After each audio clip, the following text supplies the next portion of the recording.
আসসালামু আলাইকুম। প্রিয় দেশবাসী ভাই বোনেরা, সবাইকে আন্তরিক প্রীতি ও শুভেচ্ছা জানিয়ে আমাদের আজকের পর্ব শুরু করছি। বাংলাদেশ জনকল্যাণ পার্টি বারবার বলে আসছে একটি কথা, যে ডক্টর মোহাম্মদ ইউনূস মাননীয় প্রধান উপদেষ্টাকে সবাই মিলে সহযোগিতা করুন।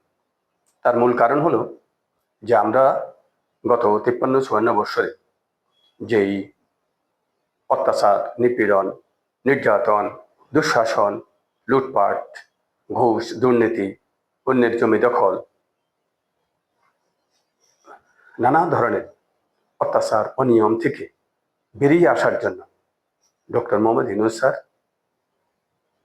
যে সংস্কারের কর্মসূচি হাতে নিয়েছেন, এই কর্মসূচি বাস্তবায়নের জন্য ওনাকে একটু সময় দিতে হবে। বেশি সময় চাননি উনি, কারণ আমরা গত 17 বৎসরেও আমরা স্বৈরাচারী সরকারকে হটাতে পারিনি। যেহেতু তরুণ প্রজন্ম এবং জনতার অভ্যুত্থানে স্বৈরাচারী সরকারকে হটিয়ে মাননীয় প্রধান উপদেষ্টা ডক্টর মোহাম্মদ ইউনূস নোবেল বিজয়ী একজন ব্যক্তিত্বকে আমরা প্রধান হিসেবে পেয়েছি। তো আমরা যদি ওনার মতো ব্যক্তিকে কাজে লাগাতে না পারি, তাহলে দেশকে কি আমরা অন্ধকারে রাখবো? আমরা দেশকে আলোর পথে আনতে হলে অবশ্যই প্রথমে সংস্কার করতে হবে। সংস্কারের পর যদি নির্বাচন হয়, তাহলে দেশ পরিচালনার জন্য যারাই ক্ষমতায় আসবেন তাদের জন্য সহজ হবে। কারণ সংস্কার ব্যতীত যদি নির্বাচন হয়, তাহলে এই ভঙ্গুর রাষ্ট্রকে পরিচালনা করা যে কোনো দলের পক্ষে কঠিন হবে। সেটা সহজ করে দেওয়ার জন্যই ডক্টর মোহাম্মদ ইউনূস মাননীয় প্রধান উপদেষ্টা উদ্যোগ নিয়েছেন, যেই একটি রাষ্ট্রকে একটি কাঠামোতে এনে, একটি সুন্দর কাঠামোতে এনে তারপরে একটা নির্বাচন যখন দেওয়া হবে, তখন যেই দলই ক্ষমতায় আসবে দেশ পরিচালনায় সহজ হবে, দেশের মানুষ শান্তি পাবে।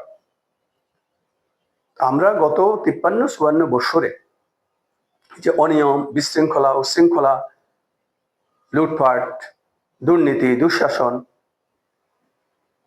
চাঁদাবাজি, অন্যের জমি দখল, ছিনতাই, রাহাজারি, চুরি, ডাকাতি, সবকিছুই কিন্তু গত 53-54 বছরে হচ্ছে এবং এখনো হচ্ছে।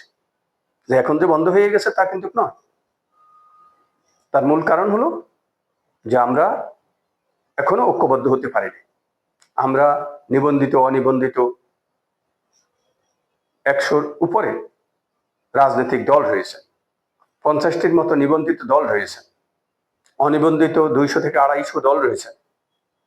আমরা নিবন্ধিত, অনিবন্ধিত সকল দল মিলে যদি ঐক্য তৈরি করি, আমাদের মতামতের ভিত্তিতেই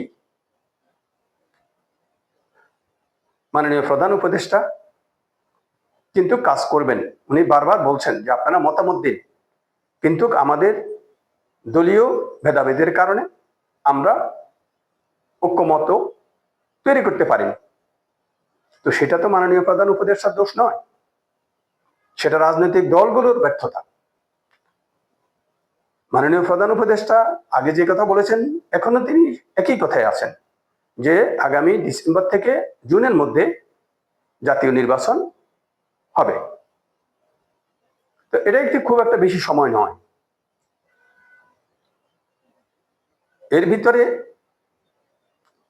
এই যে 18 কোটি জনগণ, এই 18 কোটি জনগণের ভবিষ্যৎ